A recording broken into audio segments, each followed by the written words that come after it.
personas y grupos que convergemos en este foro estamos totalmente convencidos de que no podemos seguir pidiendo tolerancia para los diversos o diferentes, sino respeto, es decir, el pleno reconocimiento a sus derechos. ¿Por qué respeto? Porque se trata del único valor que puede suprimir totalmente la discriminación, ese flagelo histórico causante de innumerables males, no solo en México, sino en todos los países del mundo. La necesidad de respeto a la diversidad nos lleva a señalar en este foro la urgente necesidad de transitar de la tolerancia al respeto, entendido este último como la valoración o estimación de la diversidad. Tolerancia es en general atribuida a la raíz del latín toleratiae y hace referencia a la aceptación de alguna situación con cierta resistencia. En el mismo sentido, tolerare viene a significar sostener, aguantar o resistir. También significa llevar una carga o sobrellevar una pena o sufrimiento. Se relaciona entonces con la tolerancia en cuanto que lo tolerado es siempre algo malo que se debe soportar. No obstante, al mencionar la tolerancia en el contexto actual, se intenta representar inmerso el concepto del respeto, teniendo su propia valoración etimológica, respectus, es decir, atención o consideración, que en un sentido más amplio persuade a mirar hacia atrás a fin de lograr apreciar o reconocer a un ser humano, una acción, una cosa o en su caso un pensamiento. Este foro nos permite la oportunidad de reflexionar, entre otras cosas, en lo siguiente: el término tolerancia, el cual lleva décadas plasmado en los tratados internacionales protectores de los derechos humanos, no ha logrado producir la cultura de respeto que se necesita en México y en el mundo. Para comprender el trayecto que debe darse de la tolerancia al respeto, es necesario analizar la evolución histórica de la primera. En el año 311, el emperador Galerio emitió el edicto de tolerancia de Nicomedia, reconociendo en su corta duración la existencia legal de los cristianos, pero sin acabar con la persecución. Se proclamó luego el edicto de Milán de 313, conocido también como la tolerancia del cristianismo, y a través de Constantino I y Licinio concedieron a los habitantes del imperio licencia de seguir o elegir la religión cristiana. Para 1598, en el marco de las guerras de religión, muy sangrientas por cierto, fue publicado el edicto de Nantes, firmado por el rey Enrique IV de Francia. Este edicto se promulgó años después de la matanza de San Bartolomé, que acabó con la vida de miles de personas en París y varias ciudades de Francia. En la vigencia de este edicto se concedió tolerancia a los protestantes, es decir, la posibilidad de ejercer su propio culto, manifiestos y demás textos políticos y jurídicos en los que se señala a la tolerancia como un ideal a alcanzar por las naciones, los organismos nacionales e internacionales, las academias e incluso las organizaciones religiosas. No obstante el esfuerzo que se realiza para fomentarla, siguen presentándose todos los días y en diversas partes del mundo atropellos a los derechos humanos y vacíos sociales altamente preocupantes. La ocasión es propicia para señalar que los tratados internacionales han logrado su propósito: crear y formar sociedades tolerantes, pero no las sociedades respetuosas que necesita la humanidad para erradicar de raíz los atropellos a las libertades fundamentales y a la dignidad humana. Es bueno preguntarnos, ¿por qué no ha logrado los pactos en comento producir la cultura de respeto que el mundo necesita? La respuesta es simple: no lo han logrado porque históricamente la tolerancia solo demanda no ceder a nuestro impulso a prohibir o discriminar, y porque como seres humanos estamos habituados a dar únicamente lo que se nos pide, no más de ello.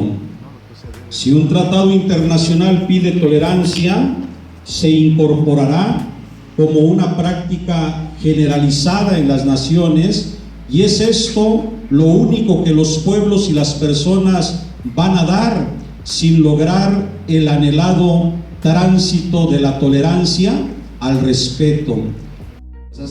Expresadas en múltiples maneras y formas de devenir social, político, cultural y económico de la población mexicana.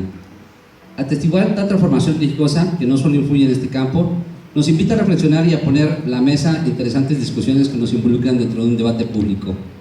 Pensando en las diferentes líneas de reflexión y en las muchas otras que vale la pena estudiar, nos encontramos frente a un término que nos sumerge a cuestiones analíticas: la laicidad.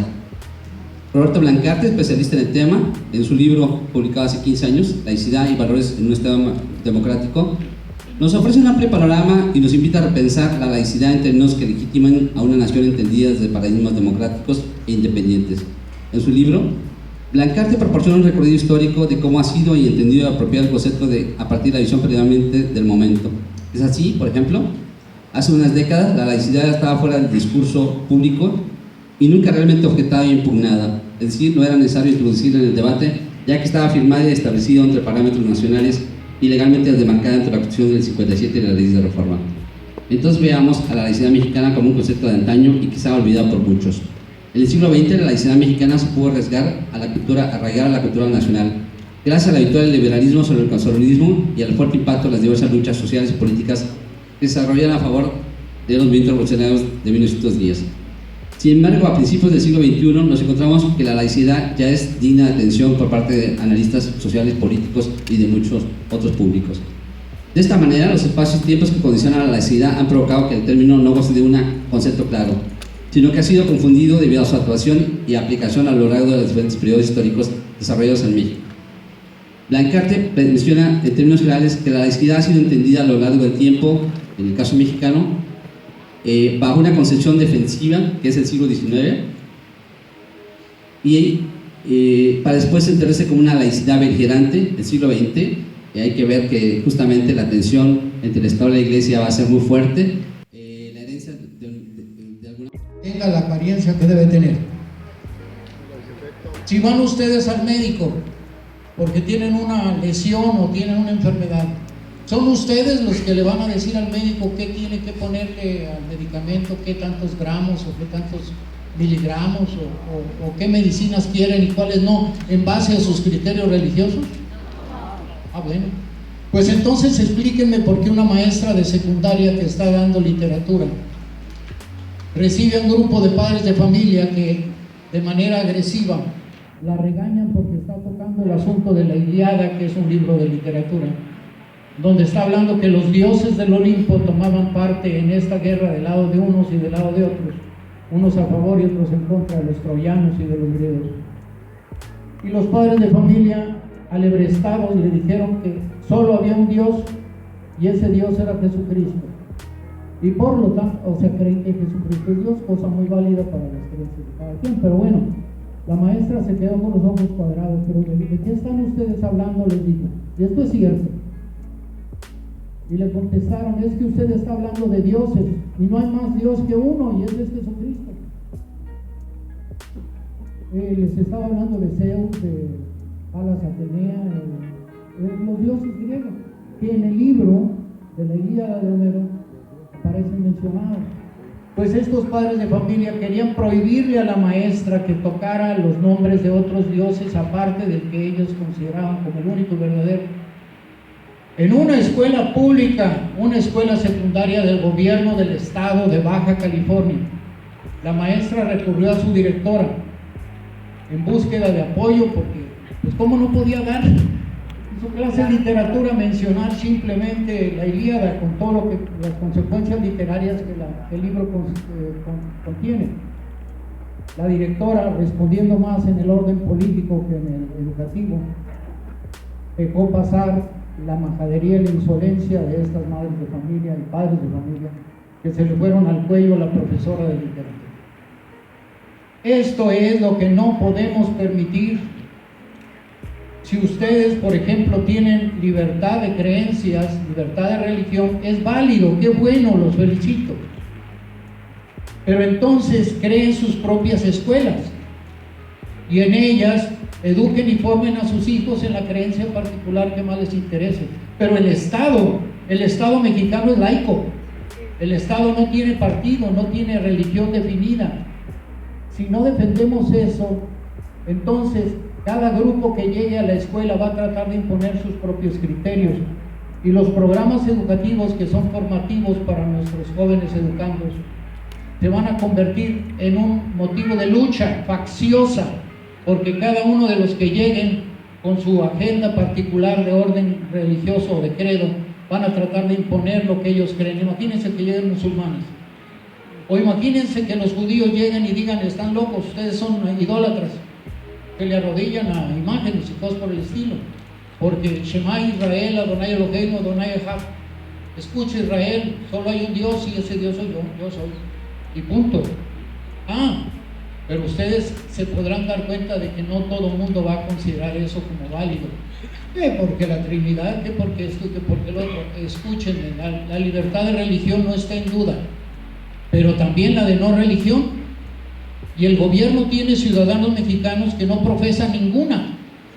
Tiene ateos por miles y miles, agnósticos por miles y miles, protestantes. Imagínense ustedes, no solamente católicos. Por lo tanto, hay budistas, hay sintoístas, hay confucianistas, hay taoístas, hay tal cantidad de opiniones que lo que tenemos que hacer es respetarnos para poder convivir en paz. Porque si no nos respetamos, esto va a terminar convertido en el rosario de Amozoc. Vamos a terminar a tiros y sombrerazos, tratando unos de imponer el criterio como si estuviéramos en la verdad. Por lo tanto, el asunto de la tolerancia tiene mucha razón nuestro maestro Armando Mayo. Tiene mucha razón, porque la tolerancia se da desde el punto de vista del poder hacia aquellos que no lo tienen. Tolera el que cree que tiene la razón hacia aquellos que deben de estar forzosamente equivocados. Te tolero, pero eso no significa te respeto. Vean por favor que la naturaleza es sabia, o Dios, si lo quieren llamar así. Si quisiera que todos tuviéramos rayas, seríamos cebras, pero se dan cuenta de que no es así. Lo mismo corre una cucaracha a esconderse en una rendija que un ratón, o que una jirafa corre por la pradera, o que un chango se pasea sobre una rama. Y de miles y miles y millones de formas diversas, la naturaleza asegura la supervivencia de la vida como fenómeno. No la ha depositado en un solo ser, por mucho que algunos crean que sí es, pero no. La naturaleza es sabia. Así es que en la educación necesitamos defenderla. La educación laica tiene que prevalecer por encima de los criterios comerciales por un lado, o políticos, ideológicos por el otro. ¿Cómo vamos a lograr la superación importante como nación? Parece mentira, pero es un tema fundamental para el desarrollo de nuestro país. Los valores liberales de laicidad han tenido un trato realmente convenenciero en México. Se utiliza de manera oportunista Y a partir del año de 1992, cuando se da el reconocimiento a las iglesias, se pierde increíblemente, a partir de esa fecha, una fuerza que tenía anterior al 92, la laicidad en México. La defensa era mucho más fuerte, mucho más comprometida y además con toda la confrontación que pudiera existir aún contra la fuerza de la Iglesia Católica. Pero bueno, según parece, para que pudiera justificarse y para que pudiera además legitimarse una presidencia de la República, fue necesario que se diera ese paso que en algunos momentos creo que lo utilizaron mal, porque desde el principio no sentaron las bases adecuadas. A partir de la fecha en que se vivió en México esa regresión que considero en el proceso de secularización, facilitada por el temor político a la fuerza de las masas religiosas que se manifiestan en un resurgimiento de fenómenos como los fundamentalismos religiosos, el miedo a lo diferente, la intolerancia y los conflictos étnicos vinculados con nuevas antropologías de la desigualdad. Y aquí es importante hacernos una pregunta. ¿Quién ha violado más la laicidad? ¿El Estado o la Iglesia? ¿Qué creen ustedes que ha violado más este principio? ¿El Estado o la Iglesia? Sí, tienen razón muchos de ustedes, es increíble, pero quien más viola este principio es precisamente el Estado, dando preferencias, beneficios y dando consideraciones especiales a la Iglesia. ¿Cómo lo notamos? ¿Cómo se nota que el gobierno, al que debemos considerar en la parte fundamental, es quien ha violado más la laicidad? Pues simplemente porque el trato preferencial, exclusivo y único que da la Iglesia Católica ha permitido precisamente que se viole ese principio. ¿Cómo lo hacen? Desde el momento en que dan un trato preferencial, desde los altos jerarcas que se encuentran aquí en México, hasta cuando tienen visitas de la máxima autoridad de la Iglesia Católica en el mundo, al llamado Papa, pues desde ahí estamos viendo no solamente que están violando la laicidad, sino que hasta además están cometiendo algunos delitos como funcionarios. ¿Por qué? Cada vez que invierten cantidades importantes del presupuesto de gobierno para recibirlo, es una violación. Cada vez que en las diferentes parroquias de todos los estados de la República se les da una cantidad de dinero para que puedan hacer sus fiestas patronales, es una violación a la laicidad y además están cometiendo también un delito. Pero si esto fuera poco, ha habido autoridades que incluso les ha regalado cantidades importantes de tierra a la Iglesia Católica. Y un ejemplo verdaderamente importante es el sucedido en la Ciudad de México, en la Basílica de Guadalupe, donde le regalaron 3 hectáreas de lo que era un parque de una colonia, le regalan 3 hectáreas para que ampliaran su atrio y ahí pudieran ellos tener una mejor fiesta cada vez que se reúnen en ese lugar. ¿Cómo se puede un gobierno que se considera laico regalar lo que además le pertenece al pueblo, un jardín donde se reunían niños y se reunían personas mayores? ¿Cómo lo regala a la Iglesia Católica?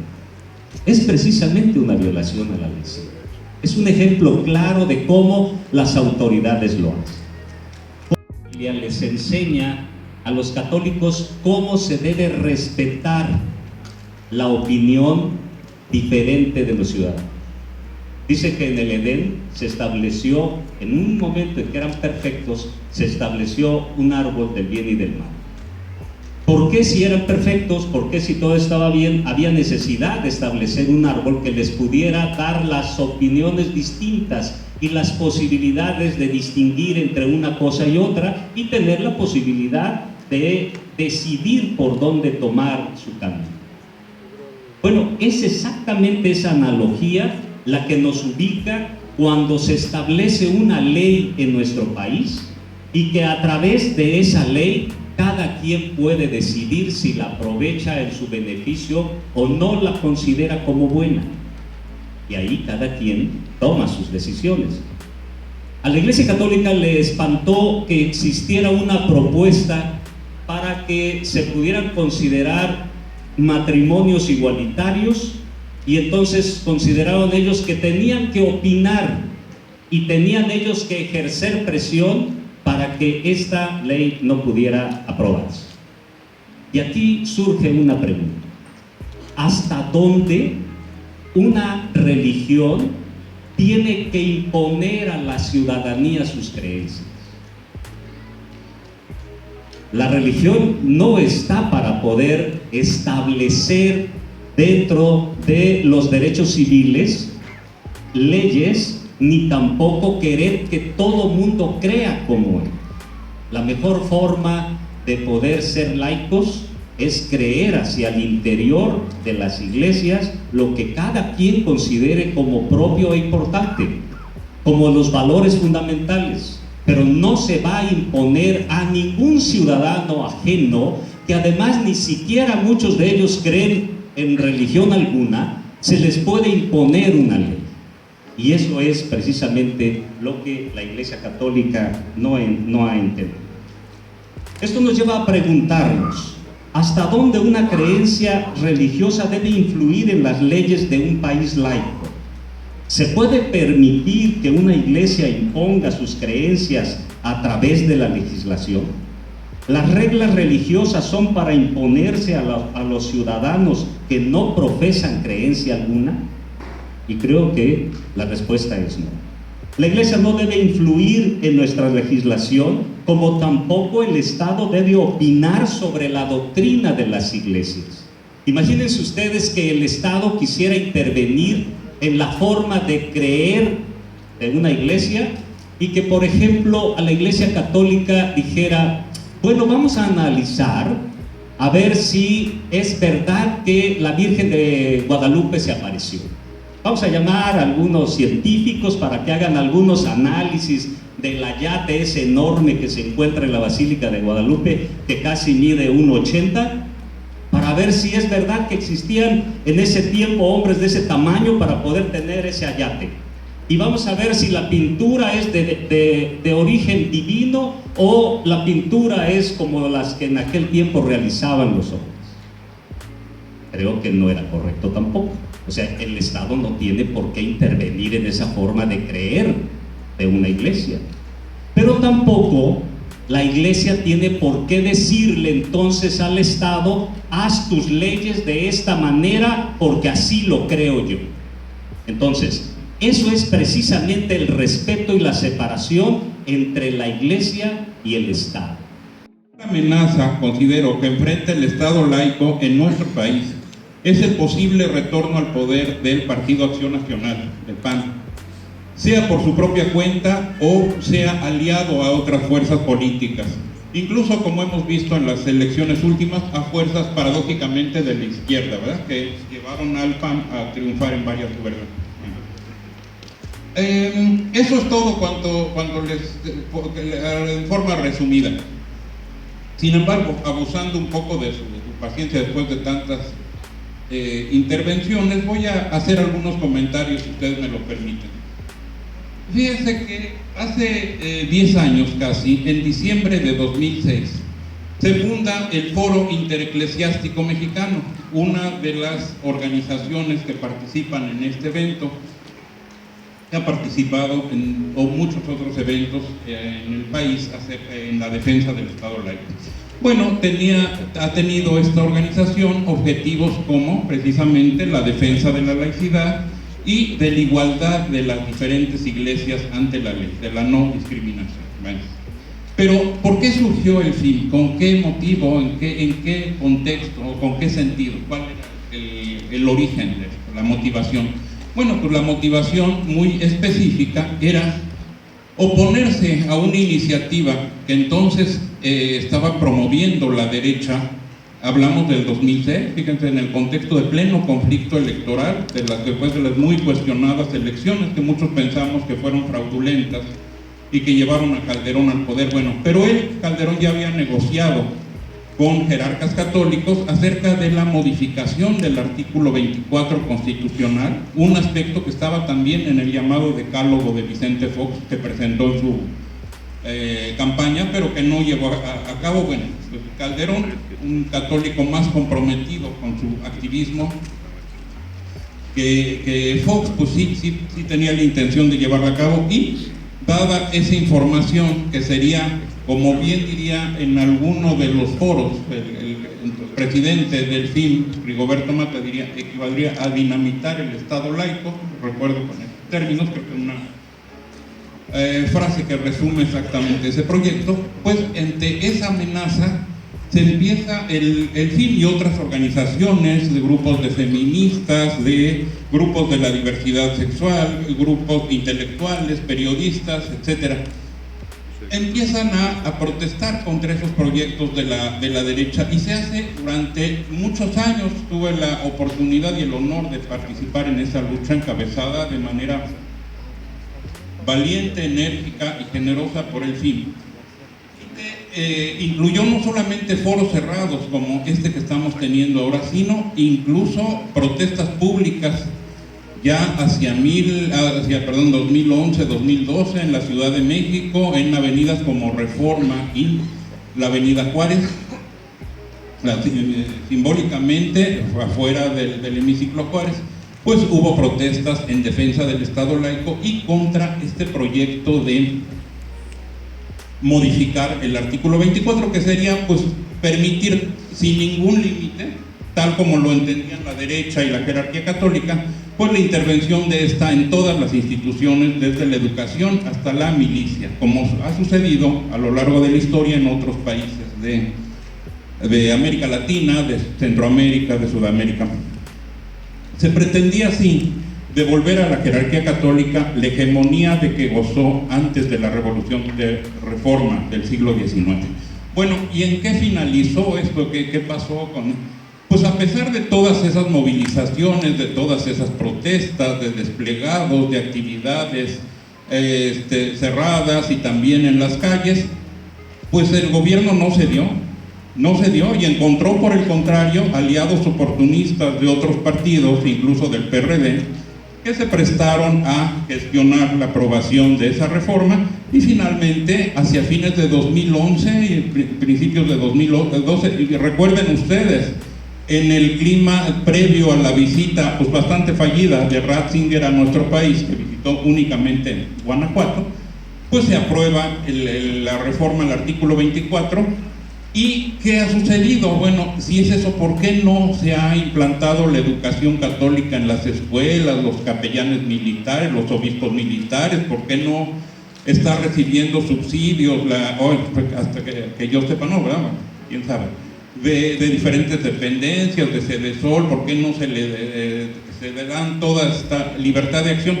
Pues por una razón muy sencilla, porque el PAN dejó el poder, perdió las elecciones y fue sustituido por otra fuerza política, por el PRI, donde, alejándose de sus raíces revolucionarias, liberales, pues ha habido muchas claudicaciones en la defensa del Estado laico, pero no tiene la misma raíz histórica del PAN, una fuerza claramente conservadora, de influencia clerical, de orígenes históricos conocidos. El doctor Amaral mencionaba todas estos grupos, figuras como los cristeros, como el franquismo, son los emblemas de la derecha, dentro de cuya historia en 1939 se crea, y fíjense, en el contexto del crecimiento de las tendencias totalitarias derechistas en Europa y en otras partes del mundo, pues se crea también el PAN, ¿verdad?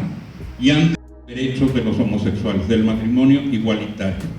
Y vemos en este contexto cómo hay un apresurado resurgimiento del activismo político de la jerarquía católica, de muchos religiosos y obispos en el mismo estilo en que se llevaba a cabo en los años 90. Vemos aquí, nada más les voy a mencionar un caso que creo que es el más impresionante, en Aguascalientes, donde se atribuye el estrecho triunfo del candidato panista, Martín Orozco, a la intervención directa del obispo y de algunos religiosos. Entre las evidencias de esa intromisión que cuentan, cito una nota del Financiero del 8 de julio de 2016, 4 videos en los que diáconos, laicos o sacerdotes hacen llamados a votar a favor de los candidatos que defiendan la vida y la familia. Dice, propaganda fijada en las rejas y atrios de distintas iglesias del Estado, en la que se invita a la feligresía a votar por el PAN. Una calcomanía es directa, el PAN apoya a la familia, el PRI al aborto, vota por el PAN. Una carta firmada por el obispo José María de la Torre, en la que insta a la feligresía a defender el matrimonio natural. Así estamos viviendo en este contexto político religioso. Y bueno, vuelvo entonces al punto inicial. Una manera fundamental de defender el Estado laico es mediante el voto. Por lo que, si tenemos esa prioridad, si nos interesa que subsista el Estado laico, que se lleve a la práctica el artículo 40, que ya establece, también se aprobó, pero no se ha puesto